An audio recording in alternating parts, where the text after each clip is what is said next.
Hi guys. तो चलिए start करते हैं। रीट का सेशन चल रहा था। सूक्ष्म जीव उसमें टॉपिक था रीट लेवल 2 में सूक्ष्म जीव के बारे में डिस्कस कर रहे थे। सूक्ष्म जीव के बारे में और कौन कौन सी एरिया में सूक्ष्म जीव है वो उपयोगी होते हैं मानव के लिए, उनके बारे में डिस्कस किया था। आज जो डिस्कस करने वाले हैं वो है कि जैव नियंत्रण में किस प्रकार से सूक्ष्म जीव है वो इम्पोर्टेंट रोल प्ले करते हैं। जैव नियंत्रण कारक, जैव नियंत्रण कारक में सूक्ष्म जीव का उपयोग, सूक्ष्म जीव का जो उपयोग है वो पढ़ेंगे। कल पिछले लेक्चर में डिस्कस किया था बायोगैस के निर्माण में, बायोगैस के निर्माण में जो सूक्ष्म जीव हैं वो कैसे बायोगैस को प्रोड्यूस करते हैं, कौन से होते हैं, उनके बारे में डिस्कस किया था। आज डिस्कस करेंगे कि जैव नियंत्रण में यानी कि बायोलॉजिकल कंट्रोल,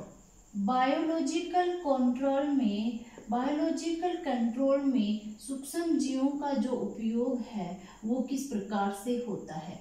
बायोलॉजिकल कंट्रोल में माइक्रो ऑर्गेनिज्म किस प्रकार से अपने इम्पोर्टेंट रोल है वो प्ले करते हैं।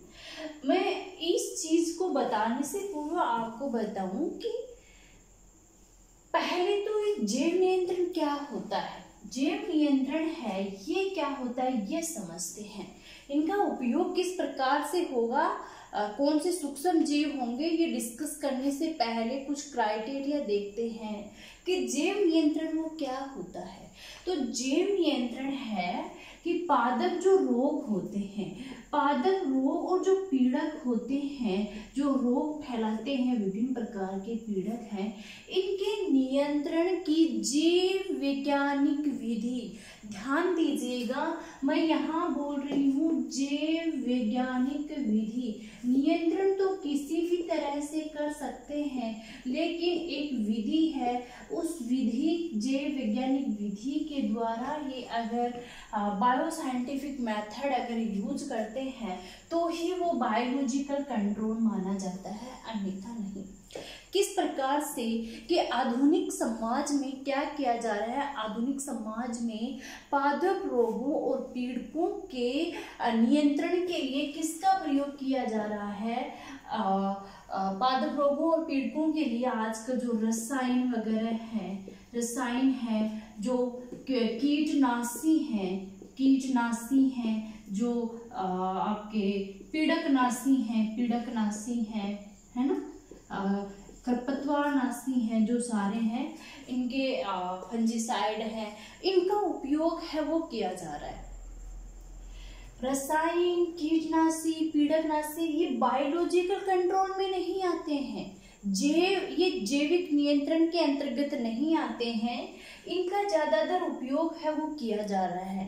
अब होता क्या है कि ये जो रसायन वगैरह ये हैं, ये मनुष्य के लिए विषैले हैं, ये मनुष्य के लिए विषैले हैं।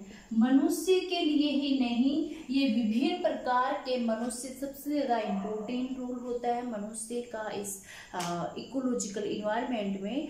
सबसे ज्यादा जो पेड़ पौधे होते हैं, पेड़ पौधे दैट बहुत ज्यादा इम्पोर्टेंट है हमारे लिए। पेड़ पौधे, यहाँ तक की बात करूँ तो मनुष्य भी ज्यादा इम्पोर्टेंट है क्योंकि वो हमें ऑक्सीजन देते हैं।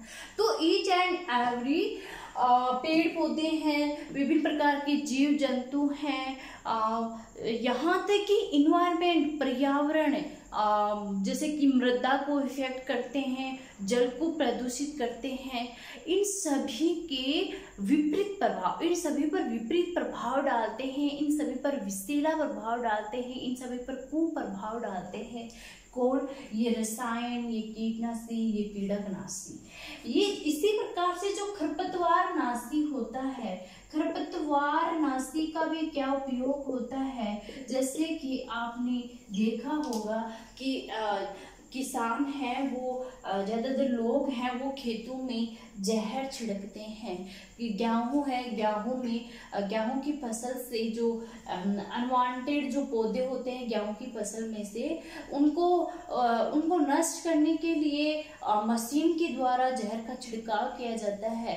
उससे क्या होता है कि जो खरपतवार है वो नष्ट हो जाती है, लेकिन ऐसा नहीं करना चाहिए, क्योंकि इससे जो मैंने बताया कि मनुष्य, जीव जंतु, पेड़ पौधे, मृदा है, पर्यावरण में जो जल है, इन सभी पर इनका जो है वो प्रभाव पड़ता है। तो ये बात हुई कि बायोलॉजिकल कंट्रोल है वो क्यों इम्पोर्टेंट है, जैव नियंत्रण है वो क्यों आवश्यक है, और उसमें सूक्ष्म जीव है वो कैसे अपनी महत्वपूर्ण भूमिका अदा करते हैं। है ना इंटरेस्टिंग फैक्ट। तो चलिए स्टार्ट करते हैं कि पीड़क और रोगों का जो पादप रोग है उनका जैव नियंत्रण है वो किस प्रकार से होता है। जैव नियंत्रण है वो किस प्रकार से जो है वो होता है। एक चीज यह है कि जो जैव नियंत्रण है वो रसायनों के प्रयोग की तुलना में, जैव नियंत्रण है वो रसायनों के प्रयोग की तुलना में क्या है, इसकी तुलना में जो प्राकृतिक परभक्षण है, नेचुरल परभक्षण है, उस पर निर्भर करता है। नेचुरल परभक्षण पर है वो बायोलॉजिकल कंट्रोल है वो है जो इस पर निर्भर करता है। ऑर्गेनिक फॉर्मर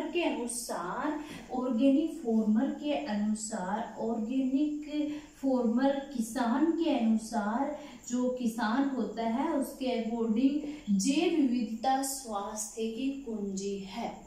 जैव विविधता, बायोडाइवर्सिटी स्वास्थ्य की कुंजी है। जितनी ज्यादा किस्में होंगी मृदा पर, भूमि पर जितनी ज्यादा किस्में होंगी उतना ही क्या होगा, उतना ही जो एक प्रकार का वो होगा स्थायित्व वो है वो प्रदान होगा। यानी जितनी ज्यादा किस्में होंगी उतना ही एक प्रकार का जो है वो स्थायित्व उस पे होगा। बायोलॉजिकल कंट्रोल है, जैव नियंत्रण है वो एक प्रकार का समग्रतात्मक दृष्टिकोण है। बायोलॉजिकल कंट्रोल एक प्रकार का समग्रतात्मक दृष्टिकोण है।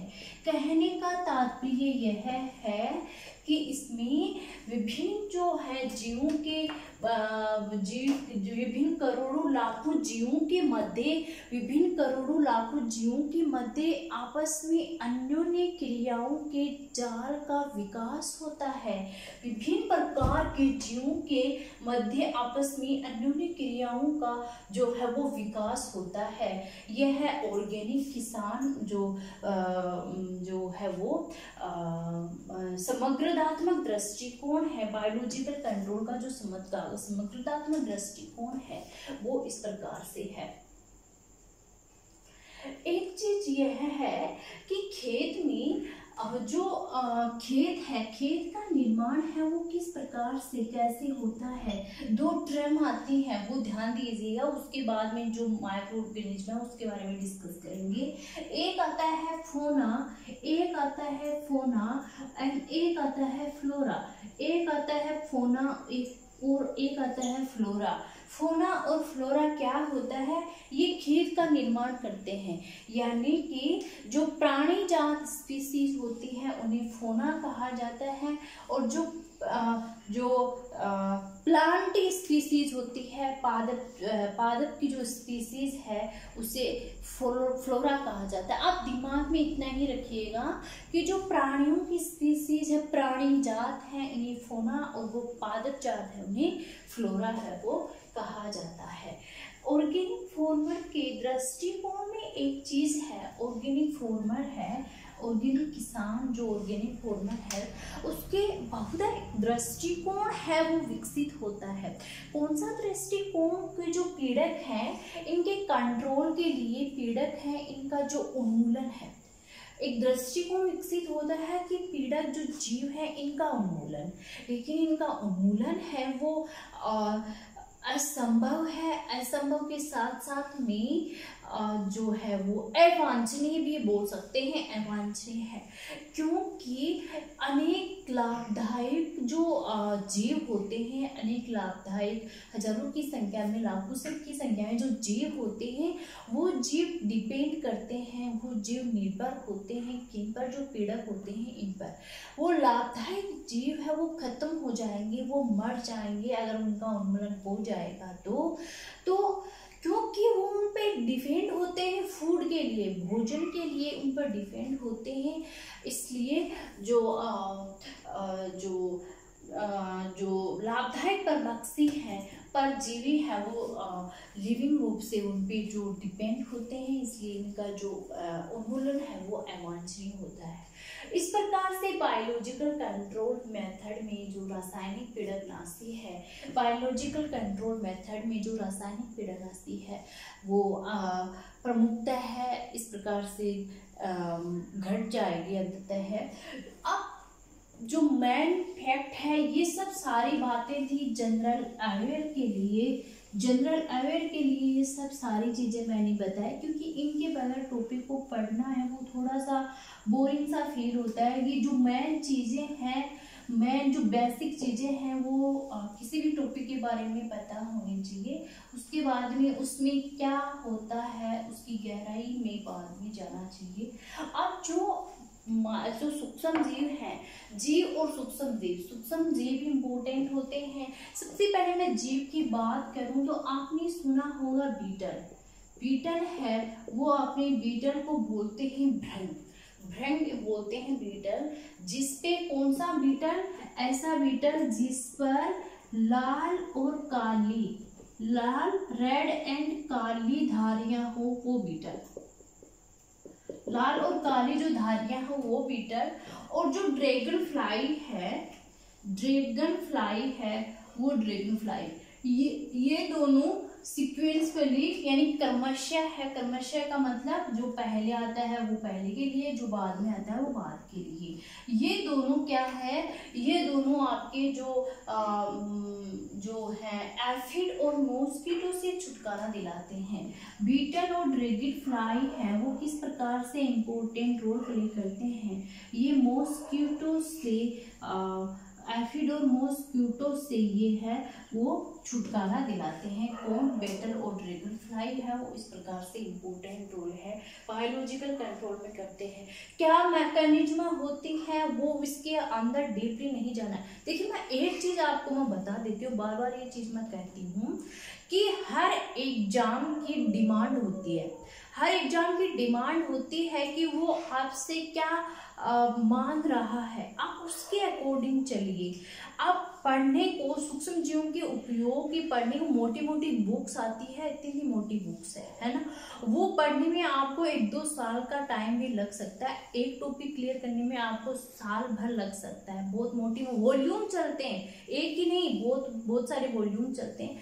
तो एग्जाम की डिमांड होती है कि आपका एग्जाम कौन से लेवल का एग्जाम है और क्या वो आपसे मांग रहा है, उसका स्टैंडर्ड क्या है, क्राइटेरिया क्या है, 10th लेवल का है, 12th लेवल का है, ग्रेजुएशन लेवल का है, पीजी लेवल का है, क्या उसका क्राइटेरिया है, उस क्राइटेरिया के अकॉर्डिंग हमें चलना होता है।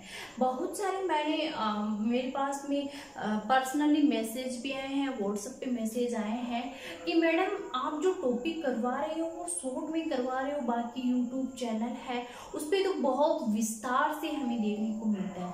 अगर आप उससे खुश हो तो आप वहाँ पे जाके पढ़ सकते हो, आप पे मैं फोर्स नहीं कर रही हूँ, लेकिन आप इस चीज़ को भी आप दिमाग में रखें ना कि आप ये सोचिए, आप ये समझिए कि हमें किस प्रकार से एग्जाम में पूछा जाएगा, हमें एग्जाम की डिमांड क्या है, उस डिमांड पे आप फोकस कीजिए, देन आप उस पर चलिए। तो जो सूक्ष्म जीव है वो बेटा आपको इसकी गहराई में नहीं जाना है, डीपली में नहीं जाना कि क्या मैकेनिज्म नहीं होती है। आप इनका ध्यान रखिए कि बीटल और ड्रैगन फ्लाई जो जीव होते हैं, सूक्ष्म जीव जो जीव होते हैं वो एफिड और मॉस्किटो से जो है वो छुटकारा दिलाते हैं। यहाँ पर सूक्ष्मजीवी बायोलॉजिकल कंट्रोल की का प्रश्न है। यहाँ पे सूक्ष्मजीवी के द्वारा बायोलॉजिकल जो कंट्रोल है उसका क्वेश्चन है, उसका प्रश्न है। तो इस पर आधारित जो है वो आपका बेसिलस thuringiensis, बेसिलस thuringiensis क्या है? बेसिलस thuringiensis आपका बैक्टीरिया होता है। बेसिलस thuringiensis है वो बैक्टीरिया होता है। ये क्या है? बेसिलस thuringiensis एक बैक्टीरिया है, एक जीवाणु का नाम है, एक जीवाणु का नाम है बेसिलस thuringiensis, जिसको शॉर्ट में बीटी कहा जाता है। अब आ जाए आपके क्वेश्चन में कि बीटी क्या है। बीटी क्या है? तो आप करोगे बीटी एक जीवाणु है, बैक्टीरिया है, जीवाणु। बीटी क्या है? फॉर एग्जाम्पल क्वेश्चन में आ जाए बीटी क्या है, तो बीटी ऑप्शन में दिया हुआ बीटी जीवाणु है, बीटी विषाणु है, बीटी कवक है, बीटी जेनेटिक मॉडिफाइड ग्रुप है, एक पर्सन है। तो आपको करना आपको देखना है कि क्वेश्चन क्या पूछ रहा है। तो बीटी एक जीवाणु है। अगर इसके आ जाए बीटी कॉटन, आ जाए बीटी कॉटन, अब आप बोलोगे मैम ने बताया था बीटी जीवाणु है। भाई देखिए मैंने बीटी बताया था, इसके आगे भी कुछ दे रखा है बीटी कॉटन। अब आप क्या आ जाएगा? जीवाणु है, विषाणु है, कवक है या जेनेटिक मॉडिफाइड ग्रुप है। तो आप क्या करोगे? वहां पे करोगे आनुवंशिकी अभियांत्रिकी फसल, बीटी कॉटन। तो इस प्रकार से क्वेश्चन देखिए, क्वेश्चन क्या पूछ रहा है उसके अकॉर्डिंग आपको आंसर करना है। बेसिलस thuringiensis है, इम्पोर्टेंट है, और ये पूछा हुआ है RSC फर्स्ट ग्रेड का 2016 में पेपर हुआ था, 2016 में हुआ था बायोलॉजी का पेपर। उसमें ये क्वेश्चन बीटी वाला क्वेश्चन है वो पूछा गया है। तो और वो भी बायोलॉजी में नहीं पूछा हुआ था, वो फर्स्ट पेपर होता है जनरल, जो जीके का पेपर होता है, उस जीके 75 क्वेश्चन आते हैं, उसमें 2-3 क्वेश्चन साइंस के भी आते हैं, उसमें एक क्वेश्चन पूछ लिया था। तो बेसिलस thuringiensis एक बैक्टीरिया है जिसे बीटी से डिनोट करते हैं, और ये क्या काम करता है? इसका जो प्रयोग है वो बटरफ्लाई, इसका जो प्रयोग है वो बटरफ्लाई कैटरपिलर के नियंत्रण में किया जाता है। बटरफ्लाई कैटरपिलर के नियंत्रण में बेसिलस thuringiensis जो बैक्टीरिया है इसका जो है वो इसके नियंत्रण में उपयोग किया जाता है। शुष्क बीजाणु है, जो ड्राई स्पोर है, शुष्क बीजाणु को स्पोर कहा जाता है, बीजाणु। और इन बीजाणु को वाटर के साथ में मिलाकर इनका मिक्सचर तैयार किया जाता है, वाटर के साथ में इनको मिलाकर मिक्सचर तैयार किया जाता है। और इसका जो उपयोग है, जो प्रभावित जो फसल है जैसे कि ब्रेशिका क्रॉप, जो सरसों का ग्रुप है, विभिन्न जो फल वाले वृक्ष हैं उनके लीफ को लार्वा के द्वारा खा लिया जाता है। तो इसका जो मिक्सचर है इसका छिड़काव किया जाता है उन फसलों पर। लार्वा की जो पाचन नली है छिड़काव किया जाता है, विभिन्न लीफ को लार्वा के द्वारा खा लिया जाता है। लार्वा की जो डाइजेस्टिव ग्लैंड है उससे टॉक्सिन निकलता है। डाइजेस्टिव जो डक्ट होती है, पाचन जो नली होती है उससे टॉक्सिन निकलता है। देन लार्वा की क्या हो जाती है? लार्वा की डेथ हो जाती है। इस प्रकार से ये इम्पोर्टेंट रोल है वो प्ले करता है। नेक्स्ट जो है वो है जीवाणु रोग। एक जो मैंने बताया था आपको, जो अभी मैंने कैटरपिलर की बात की थी, कैटरपिलर के नियंत्रण में इसमें जो बैक्टीरिया होता है वो अन्य सिर्फ जो टारगेटेड जो पीड़क होता है या फिर जो भी माइक्रो ऑर्गेनिज्म होता है उसको टारगेट करता है। अन्य जो जीव होते हैं उनको ये हानि नहीं पहुंचाता है, जो है सिर्फ कैटरपिलर को ये मारता है। आनुवंशिकी अभियांत्रिकी विधि से आनुवंशिकी अभियांत्रिकी विधि से एक जो चीज है, मैंने अभी आपको आनुवंशिकी अभियांत्रिकी का जो डिस्कस किया था, आनुवंशिकी अभियांत्रिकी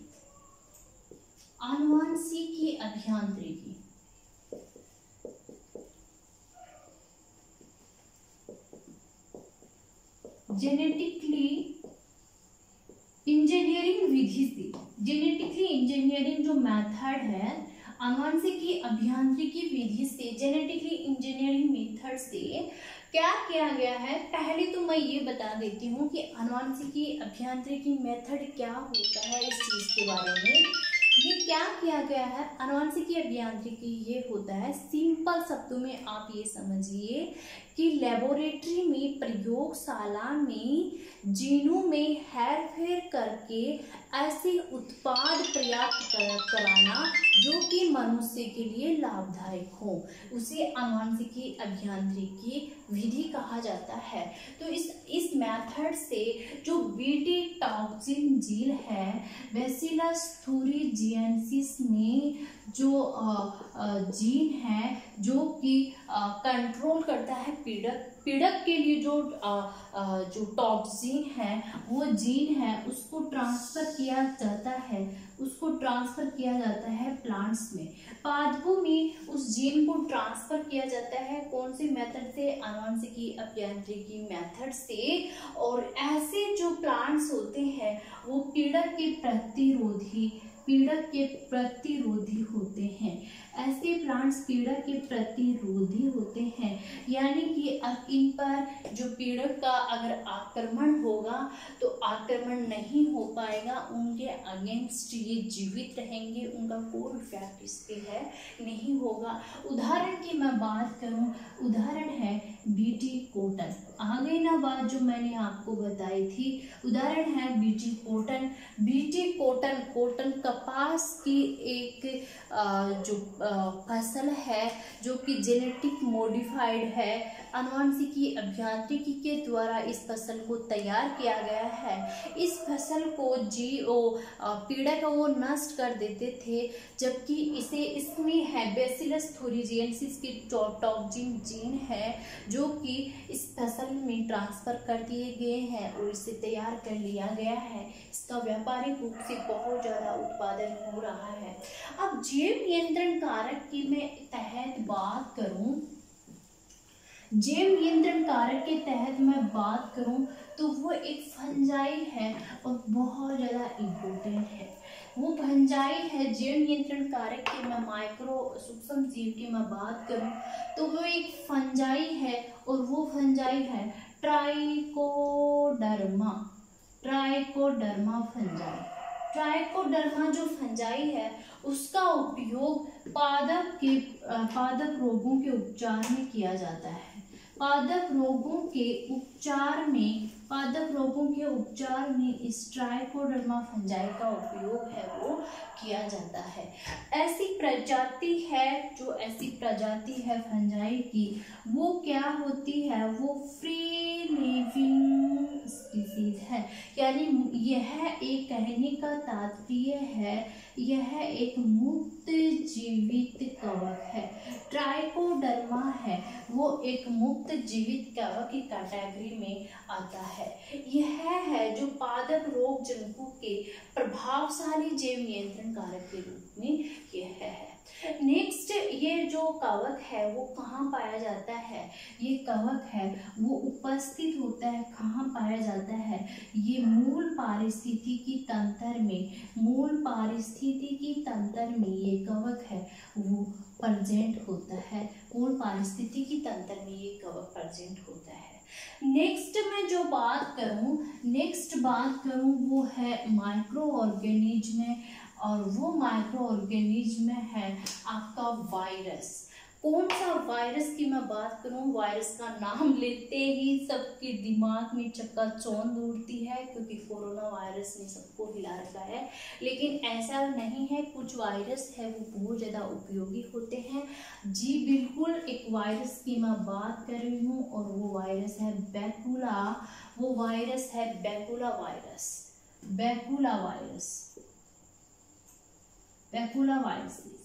बैकुला वायरस है वो जैव नियंत्रण कारक में इम्पोर्टेंट रोल है वो प्ले करता है। और ये किसकी बैकुला वायरस है, ये क्या काम करता है, ये इस जो पैथोजन के रूप में वाह करता है, ह्यूमन के लिए नहीं, अन्य के लिए नहीं, पैथोजन के रूप में किसके प्रति वाह करता है। ये जो रोगजनक जो कीट हैं आपके आर्थ्रोपोड होते हैं, आर्थ्रोपोडा होते हैं, आर्थ्रोपोडा जो संधि युक्त जो आर्थ्रोपोडा एक अलग वो इनवर्टिब्रेट में आता है फाइलम, जिसे संधि युक्त उपांग वाले जंतु उसमें सम्मिलित होते हैं, अपेंडेजेज वाले वो। तो बैकुला वायरसेज है जो कीट आर्थ्रोपोडा है, इन पे जो इनकी प्रति क्या है वो इन पे आक्रमण करता है, इन पे हमला करता है। अधिकांश बैकुला वायरसेज हैं, अधिकांश बैकुला वायरसेज जो बायोलॉजिकल कंट्रोल के अंतर्गत जो बायोलॉजिकल कंट्रोल का काम करते हैं वो आते हैं किसके अंतर्गत, वो आते हैं न्यूक्लियोपॉलीहाइड्रोसिस। वो एक अधिकांश बैकुला, ध्यान दीजिएगा, इम्पोर्टेंट याद रखिएगा, अधिकांश बैकुला वायरस से जाते हैं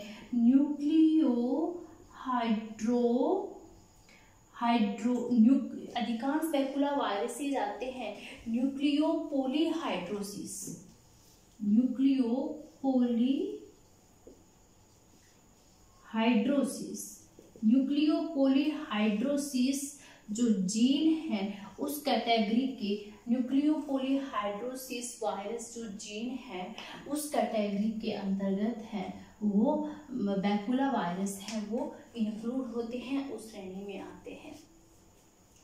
बैकुला